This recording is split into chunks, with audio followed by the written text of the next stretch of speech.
11 лидеров стран-участниц и наблюдателей. Этот саммит ШОС 19-й в истории организации и 4-й в Бишкеке. На повестке дня обсуждение порядка 20 документов. Это не только вопросы экономического и геополитического сотрудничества, но и проблемы безопасности региона. Кыргызская сторона предлагает создать орган ШОС по борьбе с экономическими преступлениями.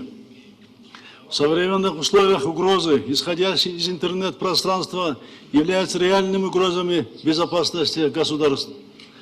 Все чаще имеет место случаи, когда непроверенная, а зачастую заведомо ложная информация тиражируется и формирует негативный фон. Усиливаются угрозы использования IT-технологий в преступных, террористических и военно-политических целях.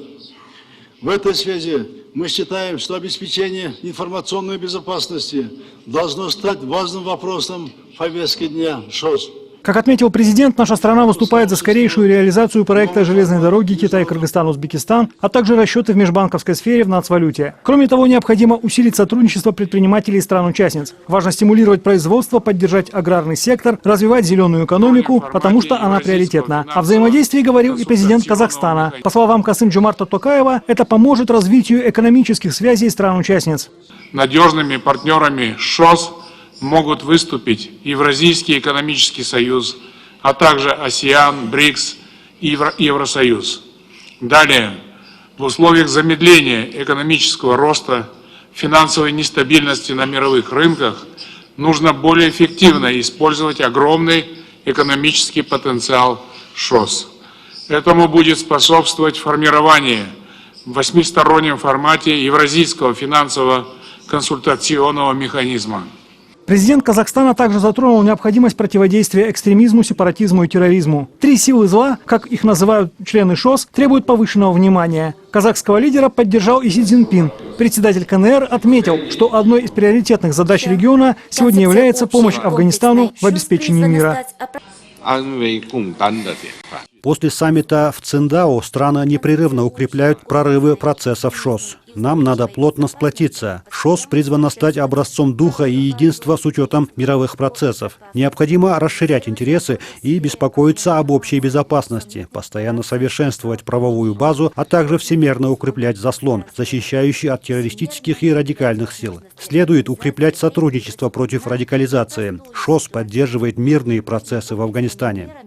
Вопрос противодействия терроризму остается ключевым, подчеркнул президент России Владимир Путин. Необходимо не просто вести работу по уничтожению ячеек различных бандформирований, но и работать над блокированием их финансирования, а также усилить меры по противодействию пропаганде в интернете. Серьезная работа предстоит и по решению кризисных ситуаций, в особенности на рубеже организации. Что касается экономического взаимодействия, Россия предложила обсудить совместные проекты с участниками организации.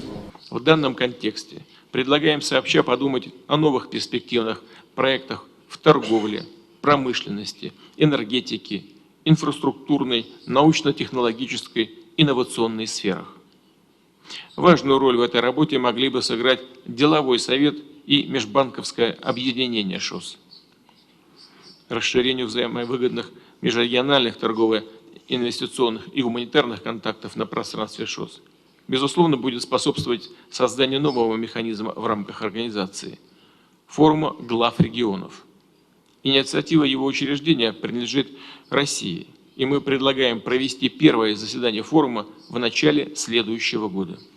О развитии туризма и партнерстве в рамках инвестиционных проектов говорили также премьер-министр Индии Нарендра Моди и глава Таджикистана Эмомали Рахмон. Лидеры считают, что необходимо усилить туристический потенциал и поддержать совместные проекты в этом направлении. Активнее инвестировать в развивающиеся страны. Все лидеры стран-участниц и наблюдатели поддержали ключевые направления сотрудничества, озвученные участниками встречи. По итогам переговоров подписаны соглашения, закрепляющие эти направления работы.